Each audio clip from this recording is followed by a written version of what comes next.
낡은 대문 너머로 차 소리가 들렸다. 복수는 부엌에서 손을 닦고 마당으로 나갔다. 72살 허리는 예전 같지 않았지만 발걸음은 빨랐다. 30년이었다.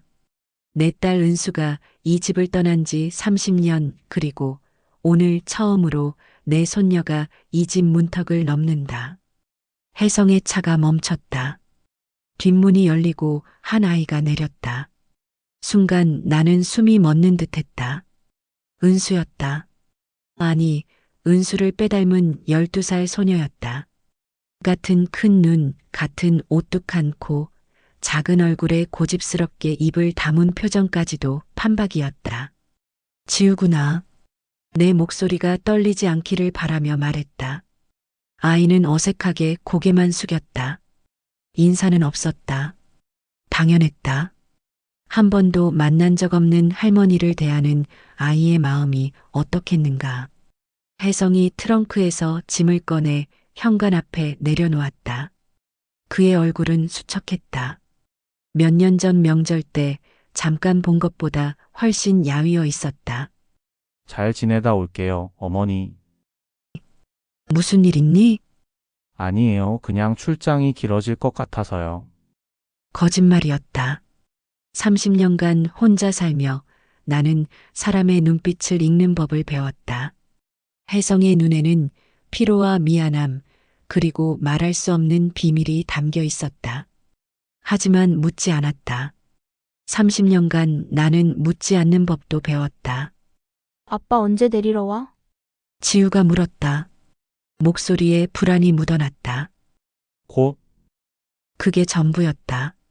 혜성은 지우의 머리를 한번 쓰다듬고는 차에 올랐다. 엔진 소리가 멀어졌다. 마당에는 나와 지우만 남았다.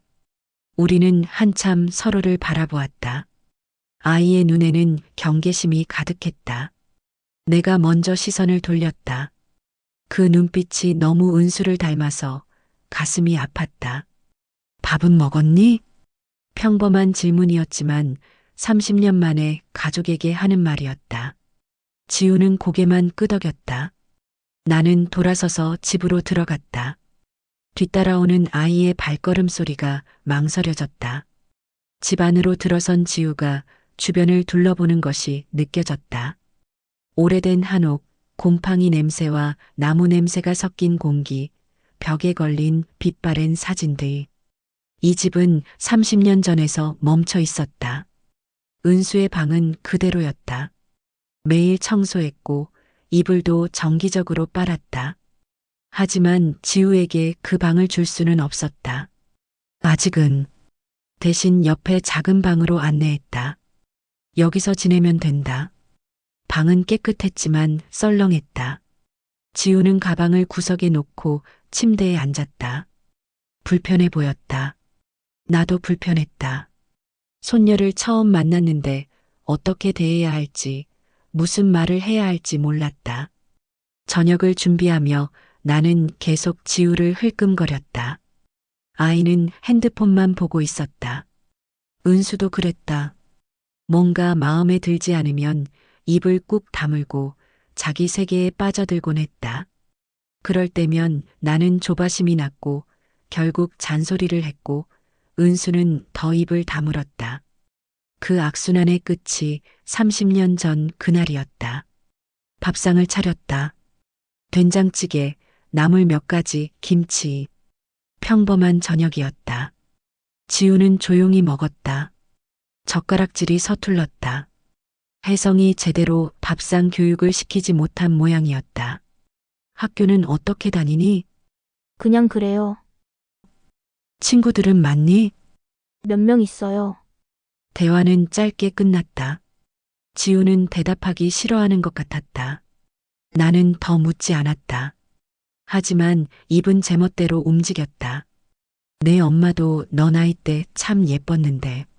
말이 끝나자마자 후회했다. 지우의 얼굴이 순간 굳어졌다. 젓가락을 내려놓는 소리가 둔탁했다. 엄마 얘기는 하지 마세요. 날카로운 목소리였다. 은수가 화낼 때와 똑같았다. 나는 놀랐지만 내색하지 않으려 애썼다. 왜 그러니? 그냥 하지 마세요. 엄마는 없어요. 처음부터 없었어요. 처음부터 없었다고? 내 딸이? 가슴이 찢어지는 듯 했다. 혜성이 뭐라고 말한 걸까? 은수가 죽었다고 했나? 아니면 버렸다고 했나? 나는 깊은 한숨을 쉬었다. 주름진 손으로 이마를 쓸어 올렸다. 30년간 참아온 말들이 목구멍까지 올라왔다. 내 엄마도 너처럼 고집이 셌지. 화날 때면 똑같이 입을 꾹 다물고 내 눈에 물기가 어렸다. 나는 고개를 돌렸다. 이 나이에 손녀 앞에서 울 수는 없었다. 30년 전에 집을 나간 후로 소식이 끊겼구나. 지우는 더 묻지 않았다. 나도 더 말하지 않았다. 무거운 침묵이 부엌을 가득 채웠다. 밖에서 개 짖는 소리가 멀리 들렸다. 그날 밤 나는 은수의 방 앞에 섰다. 매일 밤 하는 일이었다. 30년째 같은 시간, 같은 자리. 문손잡이에 손을 올렸다가 내렸다. 들어갈 용기가 없었다. 대신 문 앞에서 중얼거렸다. 은수야, 내 딸이 왔다. 너를 닮아서 참 예쁘구나. 말도 없이 떠나더니 이제야 내 흔적을 보내는구나. 방 안에서는 아무 대답이 없었다. 당연했다. 하지만 나는 매일 같은 독백을 반복했다. 언젠가는 대답이 들릴 것처럼. 다음 날 아침 지우는 일찍 일어나 마당을 돌아다녔다. 호기심 많은 것도 은수를 닮았다. 닭장도 들여다보고 장독대도 구경하고 헛간도 기웃거렸다. 나는 부엌 창문으로 그 모습을 지켜보았다. 할머니, 이 방은 뭐예요? 점심을 먹다가 지우가 물었다. 은수의 방을 말하는 것이었다. 그냥 창고야. 문이 잠겨 있던데요. 오래된 물건들 넣어둔 곳이라. 거짓말이었다. 지우도 알아차린 것 같았다. 하지만 더 묻지 않았다. 영리한 아이였다. 며칠이 지났다. 지우는 조금씩 집에 적응하는 것 같았다. 아침에 일어나면 마당에서 닭에게 모이를 주고 오후에는 뒷산을 올랐다. 말은 여전히 적었지만 표정은 조금 부드러워졌다. 어느 날 오후 나는 결심했다. 더는 숨기고 싶지 않았다. 다락에서 오래된 사진첩을 꺼내 거실로 가져왔다. 지우야, 이것 좀 봐라. 지우가 다가와 앉았다. 나는 떨리는 손으로 첫 장을 넘겼다. 은수의 돌잔치 사진이었다. 이게 엄마? 지우의 목소리가 떨렸다. 사진을 한참 들여다보더니 다음 장을 넘겼다. 유치원 졸업식, 초등학교 입학식, 중학교 교복 입은 모습. 이것도 엄마예요? 18살 은수의 사진이었다. 고등학교 졸업식 날. 환하게 웃고 있었다. 그로부터 한 달 후 은수는 집을 나갔다. 그래, 내 엄마 은수야. 똑똑하고 명랑한 아이였는데 내 손가락이 사진을 쓰다듬었다. 그 아이가 얼마나 내 자랑이었는지, 얼마나 사랑했는지, 그리고 얼마나 후회하는지. 왜 집을 나가셨어요? 지우가 조심스럽게 물었다. 나는 한참을 망설였다. 뭐라고 대답해야 할까?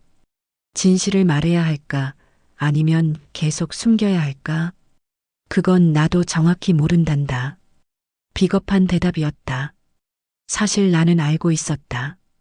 은수가 왜 떠났는지, 무엇 때문에 그런 선택을 했는지. 하지만 지우에게 말할 용기가 없었다. 그날 저녁 마을 장터에 갔다. 지우도 데리고 갔다. 필요한 물건을 사고 있는데 경자 아줌마가 다가왔다. 복순이 아직도 딸 기다리나 보네. 30년 전 그 사건 이후로 정신이. 나는 급히 지우를 데리고 자리를 떴다. 하지만 지우는 이미 들었을 것이다. 그 사건이라는 말을. 할머니, 그 사건이 뭐예요? 집으로 돌아오는 길에 지우가 물었다. 나는 대답하지 않았다. 할 수 없었다. 그날 밤 지우가 마루를 돌아다니는 소리가 들렸다. 나는 방에서 나와 살짝 지켜보았다. 아이는 마루 판자를 하나하나 밟아보고 있었다. 무엇을 찾는 것처럼. 안 돼. 그걸 찾으면 안 돼. 나는 마음속으로 빌었다. 은수가 떠나기 전 숨겨둔 일기장.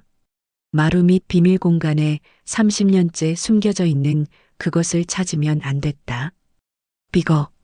마루 판자 하나가 들렸다. 지우가 손전등을 비췄다. 나는 숨을 멈췄다. 뭐야, 이거. 지우가 무언가를 꺼냈다. 먼지 쌓인 공책이었다. 은수의 일기장. 나는 방으로 돌아와 이불을 뒤집었었다. 막을 수 없었다. 이제 지우는 알게 될 것이다. 엄마의 비밀을. 다음 날 아침 지우는 평소보다 늦게 일어났다. 눈이 부어 있었다. 밤새 울었나 보다. 할머니, 아침상 앞에 앉은 지우가 말했다. 엄마가 임신한 채로 집을 나갔어요? 나는 숟가락을 놓았다. 결국 읽었구나. 1994년 3월 15일자 일기. 엄마, 미안해요. 하지만 이 집을 떠나야만 해요. 뱃속의 아이를 위해서라도 혜성 씨와 함께 서울로 갈 거예요. 그래, 그 아이가 나예요? 그래. 왜 할머니는 반대하셨어요? 질문이 아팠다. 30년간 나를 괴롭혀온 질문이었다. 왜 그때 반대했을까? 왜 은수를 붙잡으려 했을까? 왜 축복해주지 못했을까? 혜성이가, 너희 아빠가 가난했어. 대학도 못 나왔고 직장도 변변찮았어. 은수는 대학에 갈 성적이었는데 갑자기 임신했다고 하니. 변명이었다. 진짜 이유는 달랐다. 나는 은수를 놓고 싶지 않았다. 남편이 일찍 죽고 혼자 키운 하나뿐인 딸. 내 전부였던 아이를 떠나보내고 싶지 않았다. 그래서 엄마가 도망친 거예요? 도망. 그 단어가 비수처럼 꽂혔다. 그래, 은수는 도망쳤다. 나라는 감옥에서. 할머니가 엄마를 가둬두려 했구나. 지우의 말은 담담했다. 원망도 화도 없었다. 그저 사실을 말할 뿐이었다. 그게 더 아팠다. 그때 전화가 울렸다. 혜성이었다. 어머니, 지우 좀 바꿔주세요. 나는 전화기를 지우에게 건넸다. 아빠? 언제 와? 뭐? 좀만 더? 왜? 지우의 목소리에 실망이 묻어났다. 전화를 끊고 나서 지우는 한숨을 쉬었다. 또 며칠 더 있대요. 무슨 일인지 안 가르쳐 주고. 나는 혜성의 사정을 짐작할 수 있었다. 하지만 말하지 않았다. 내가 할 일이 아니었다. 며칠이 더 지났다. 지우는 일기장을 다 읽은 것 같았다. 가끔 나를 보는 눈빛이 달라져 있었다. 원망인지 연민인지 이해인지 알 수 없는 복잡한 감정이 담겨 있었다.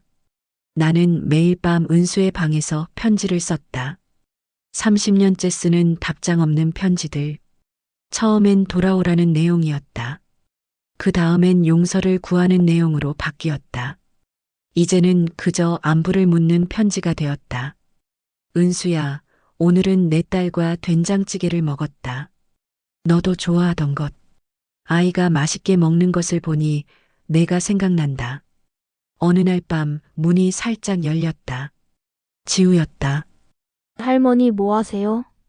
나는 급히 편지를 덮었다. 그냥 일기 쓰는 중이야. 엄마한테 편지 쓰시는 거죠? 들켰다. 나는 고개를 끄덕였다. 답장은 안 오는데도요? 그래도 쓴다. 언젠가는 읽겠지. 지우가 다가와 앉았다. 편지들을 보더니 한 장을 집어들었다. 미안하다, 사랑한다, 돌아와라. 계속 이것만 쓰셨네요. 할 말이 그것밖에 없구나. 엄마가 어디 있는지 아세요? 순간 나는 멈칫했다.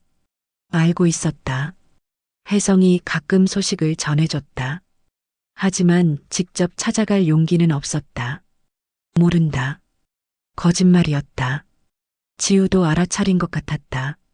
할머니, 저한테는 진실을 말해주세요. 엄마가 죽은 게 아니죠? 나는 한참을 망설였다. 이 아이에게 얼마나 말해야 할까? 진실이 아이에게 상처가 되지는 않을까? 죽지 않았다. 그럼 어디 있어요? 그건 내 아빠가 말해야 할 것 같구나. 비겁한 대답이었다. 하지만 나에게는 그럴 권리가 없었다. 은수의 비밀을 말할 권리가. 다음 날 혜성이 갑자기 찾아왔다. 얼굴이 더 수척해져 있었다. 뭔가 결심한 표정이었다. 어머니 할 말이 있습니다. 지우도 불렀다. 우리 셋은 거실에 앉았다. 어머니 더는 못 숨기겠습니다. 은수가 사실은 혜성의 목소리가 떨렸다. 나는 이미 알고 있었다. 혜성이 10년 전부터 보내온 편지들, 조심스럽게 전하는 은수의 소식들. 알아. 내 딸이 정신병원에 있다는 것도, 내가 혼자 지우를 키웠다는 것도 다 알아. 내 말에 지우가 숨을 멈췄다. 혜성은 고개를 떨구었다. 엄마가 정신병원에? 지우의 목소리가 갈라졌다. 미안하다. 지우야 아빠가 말해주지 못했어. 엄마는 내가 태어난 후 심한 산후우울증에 걸렸어. 점점 악화되어서 10년 전부터 병원에 계셔. 왜 안 알려줬어요? 지우가 소리쳤다. 눈물이 흘렀다. 내가 상처받을까봐. 엄마 없는 아이라는 것보다 엄마가 아픈 아이라는 게 더 힘들까봐. 혜성도 울고 있었다. 나도 눈물을 참을 수 없었다. 30년간의 비밀이 무너지는 순간이었다. 보고 싶어요, 엄마를. 지우가 말했다. 하지만 엄마는 우리를 알아보지 못해. 그래도 보고 싶어요. 나는 일어섰다. 은수의 방으로 갔다. 30년 만에 문을 열었다. 먼지 하나 없이 깨끗한 방. 책상 서랍에서 봉투 하나를 꺼냈다. 이걸 읽어보렴. 은수가 마지막으로 남긴 편지였다. 병이 악화되기 전 정신이 온전할 때 쓴 편지. 엄마, 제가 돌아갈 수 없게 된다면 지우를 부탁해요. 제발 엄마 없이 크게 하지 말아주세요. 저처럼 외롭게 하지 말아주세요. 편지를 읽은 지우는 한참을 울었다. 나는 아이를 안아주고 싶었지만 그럴 수 없었다. 30년간 굳어진 몸은 쉽게 움직이지 않았다. 왜 할머니한테 안 맡기셨어요? 지우가 혜성에게 물었다. 은수가 극구 반대했어. 어머니께 이런 모습 보이기 싫다고. 차라리 죽은 걸로 생각하시는 게 낫다고. 혜성의 말에 나는 가슴이 무너졌다. 은수는 끝까지 나를 배려했다. 아니, 두려워했다. 실망한 내 얼굴을 보는 것이. 할머니는 30년 동안 엄마가 돌아오길 기다렸는데 지우의 말이 전곡을 찔렀다. 알았어야 했는데, 찾아갔어야 했는데, 내 목소리는 늙고 갈라졌다. 무서웠어. 은수가 나를 원망할까봐. 다 내 잘못이니까. 할머니 잘못이 아니에요. 지우가 말했다. 엄마의 병은 할머니 때문이 아니에요. 산후우울증은 누구나 걸릴 수 있어요. 하지만 나는 알고 있었다. 은수의 병이 단순한 산후우울증으로 시작된 게 아니라는 것을. 집을 떠날 때부터 이미 불안정했던 은수. 나의 반대와 압박이 그 불씨가 되었다는 것을. 내일 병원에 가자.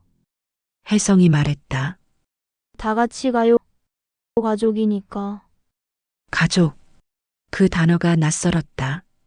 30년간 혼자였던 나에게 가족이라는 단어는 너무 무거웠다. 다음 날 우리는 서울로 향했다. 차 안은 조용했다. 각자의 생각에 잠겨 있었다. 병원은 생각보다 밝았다. 하얀 건물, 넓은 정원, 산책하는 사람들. 은수는 정원 벤치에 앉아 있었다. 30년 만이었다. 머리는 짧게 잘려 있었고 얼굴은 약 때문인지 부어 있었다. 하지만 분명 은수였다. 내 딸이었다. 은수야. 내가 부르자 은수가 고개를 들었다. 눈빛은 맑았지만 알아보는 기색은 없었다. 안녕하세요. 은수가 미소 지으며 인사했다. 낯선 사람에게 하는 인사였다. 은수야, 나야. 엄마야. 아, 네. 반가워요. 가슴이 찢어졌다. 30년을 기다린 딸이 나를 모른다. 지우가 다가갔다. 안녕하세요. 어머, 예쁜 아이네요. 은수가 지우의 머리를 쓰다듬었다. 우리 딸도 이만큼 컸을까요? 혜성이 대답했다. 이 아이가 우리 딸이야, 지우야. 지우. 예쁜 이름이네요. 우리 딸 이름도 지우예요. 은수는 자신이 한 말을 이해하지 못하는 것 같았다. 그저 미소 지을 뿐이었다. 우리는 1시간 정도 은수와 있었다. 은수는 계속 같은 말을 반복했다. 딸 이야기, 엄마 이야기, 집 이야기. 하지만 모두 현실과 동떨어진 이야기들이었다. 돌아오는 길 지우가 말했다. 엄마가 행복해 보여요.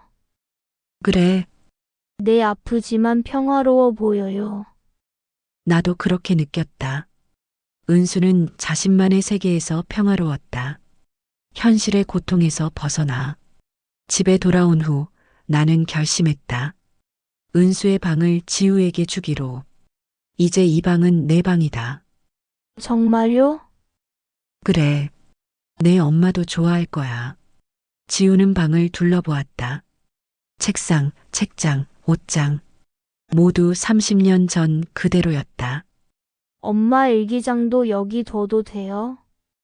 지우가 물었다. 나는 고개를 끄덕였다. 그래, 내 엄마의 이야기니까. 그날 밤 나는 처음으로 은수의 방에서 자지 않았다. 30년 만에 그 방은 주인을 찾았다. 다음 날 아침 혜성이 또 왔다. 이번엔 서류 봉투를 들고 있었다. 어머니, 사실 은수가 정신이 온전할 때 이것을 남겼습니다. 봉투 안에는 여러 편지가 있었다. 지우에게, 나에게, 혜성에게 쓴 편지들. 내게 쓴 편지를 열었다. 엄마, 미안해요. 30년 전 그날, 엄마가 반대한 게 이해돼요. 엄마도 무서웠겠죠. 혼자 되는 게. 저도 이제 엄마가 되어 보니 알겠어요. 자식을 놓아주는 게 얼마나 힘든지. 제가 병들어가는 걸 느껴요. 점점 기억이 흐려지고 현실과 꿈의 경계가 모호해져요. 그래서 아직 제정신일 때 이 편지를 써요. 엄마, 저를 용서해 주세요. 그리고 엄마도 자신을 용서하세요. 우리 둘 다 사랑하는 방법을 몰랐을 뿐이에요. 지우를 부탁해요. 제가 주지 못한 엄마의 사랑을 대신 전해주세요. 그 아이에게 할머니가 있다는 건 큰 축복이 될 거예요. 사랑해요. 엄마. 편지를 읽으며 나는 소리 없이 울었다. 30년간 기다린 답장이었다. 용서였고, 이해였고, 여전한 사랑이었다. 지우도 자신에게 온 편지를 읽고 있었다. 엄마가 저를 정말 사랑했네요. 그럼 당연하지. 혜성이 지우의 어깨를 감쌌다. 엄마는 내가 태어났을 때 세상에서 가장 행복해했어. 비록 그 행복이 오래가지 못했지만 나는 일어섰다. 부엌으로 가서 숨겨둔 것을 꺼냈다. 은수가 임신했을 때 뜨개질한 아기 담요였다. 이건 은수가 너를 위해 만든 거야. 지우가 담요를 받아들었다. 낡고 색이 바랬지만 한 땀 한 땀에 사랑이 담겨 있었다. 예뻐요. 은수가 매일 밤 이걸 뜨면서 말했어. 우리 아기는 절대 춥지 않게 해줄 거야 라고. 그때 나는 깨달았다.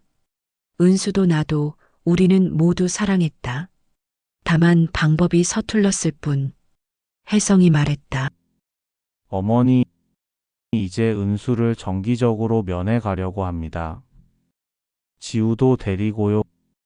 괜찮으시면. 어머니도 함께. 그래, 함께 가자.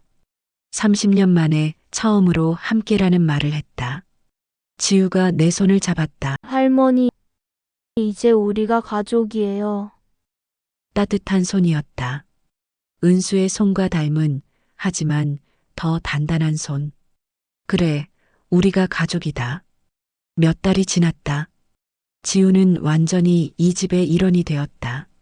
학교도 이곳으로 전학 왔다. 처음엔 시골 학교가 낯설다고 했지만 금세 적응했다. 매주 토요일 우리는 은수를 만나러 갔다. 은수는 여전히 우리를 알아보지 못했지만 우리가 오면 반겼다. 또 오셨네요. 반가워요. 어느 날 기적 같은 일이 일어났다. 은수가 지우를 보며 말했다. 우리 딸 지우 맞지? 순간이었지만 분명했다. 은수가 딸을 알아본 것이다. 지우는 엄마를 껴안고 울었다. 엄마, 나 지우야. 엄마 딸 지우. 은수는 다시 먼 곳을 바라보며 중얼거렸다. 지우 예쁜 이름이야. 알아본 건지 아닌지 모호했지만 우리에게는 충분했다. 집으로 돌아오는 길 지우가 말했다. 할머니, 저 결심했어요. 뭘? 나중에 정신과 의사가 되고 싶어요. 엄마 같은 사람들을 돕고 싶어요. 나는 지우의 머리를 쓰다듬었다. 은수도 그랬다. 늘 누군가를 돕고 싶어 했다. 좋은 생각이다. 은수도 기뻐할 거야. 어느 날 저녁 우리 셋은 마당에 앉아 있었다. 혜성이 주말마다 내려와 함께 시간을 보내는 게 일상이 되었다. 어머니 감사합니다. 혜성이 말했다. 뭘? 지우를 받아주셔서요. 그리고 저희를 용서해 주셔서요. 용서할 게 뭐 있니? 우리 모두 피해자였는걸. 그것이 진실이었다. 나는 딸을 잃은 피해자, 혜성은 아내를 잃은 피해자, 지우는 엄마를 잃은 피해자. 하지만 이제 우리는 서로의 위로자가 되었다. 지우가 은수의 일기장을 들고 나왔다. 할머니, 이거 봤어요? 엄마가 할머니 자랑 엄청 했네요. 일기장을 펼치자 은수의 글씨가 보였다. 우리 엄마는 세상에서 가장 강한 사람이다. 혼자서 나를 키웠고, 아빠가 돌아가셨을 때도 울지 않았다. 나도 엄마처럼 강한 사람이 되고 싶다. 은수가 이런 생각을. 할머니를 정말 사랑했어요. 그래서 더 할머니 기대에 어긋나는 게 무서웠나 봐요. 지우의 말이 맞았다. 은수는 나를 사랑했고 나도 은수를 사랑했다. 그 사랑이 서로를 올감했을 뿐이다. 할머니, 지우가 갑자기 일어섰다. 저 이제 할머니 성함으로 바꾸고 싶어요. 엄마의 딸이 아니라 할머니의 손녀로 살고 싶어요. 나는 놀랐다. 혜성도 놀란 눈으로 지우를 보았다. 정말? 내 복순 할머니의 손녀 김지우로 살고 싶어요. 나는 지우를 끌어안았다. 30년 만에 처음으로 누군가를 진심으로 안았다. 고맙다. 정말 고맙다. 그날 밤 나는 은수의 방, 아니, 이제는 지우의 방에서 함께 잤다. 지우가 먼저 잠들었다. 은수를 닮은 잠든 얼굴을 보며 생각했다. 은수는 떠났지만 돌아왔다. 지우라는 모습으로. 상처는 아물고 용서는 이루어졌다. 우리는 완벽하지 않지만 완전한 가족이 되었다. 창밖으로 달이 밝았다. 30년 전 은수가 떠나던 날도 이런 달밤이었다. 하지만 이제는 두렵지 않다. 외롭지도 않다. 은수야, 나는 작게 중얼거렸다. 내 딸을 잘 키울게. 아니, 우리 손녀를 잘 키울게. 이제 안심해도 돼. 바람이 불었다. 댄잎이 사각거렸다. 마치 은수가 대답하는 것 같았다. 엄마, 사랑해요. 나는 미소 지었다. 그리고 지우의 이불을 끌어올려 주었다. 따뜻했다. 모든 것이. 지금까지 시청해 주셔서 감사합니다. 좋아요와 구독은 큰 힘이 됩니다.